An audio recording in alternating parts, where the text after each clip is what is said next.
முருகப்பெருமானை நம்பினேன்.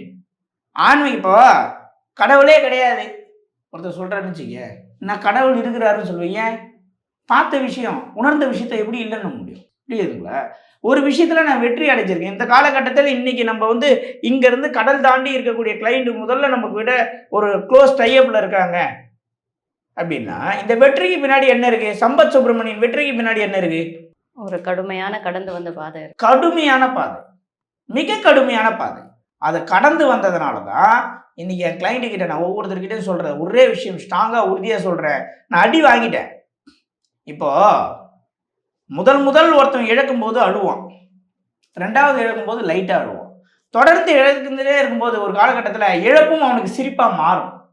அந்த ஸ்டேஜுக்கு நான் வந்துட்டேன். அதனால தான் இன்னைக்கு நான் சொல்றேன், ஒரு விஷயம் இந்த பிரபஞ்சம் உங்களை அடி மேல் அடி அடிக்கிறது என்றால் அதுக்கு பின்னாடி ஒரு மாபெரும் வெற்றி இருக்கிறது.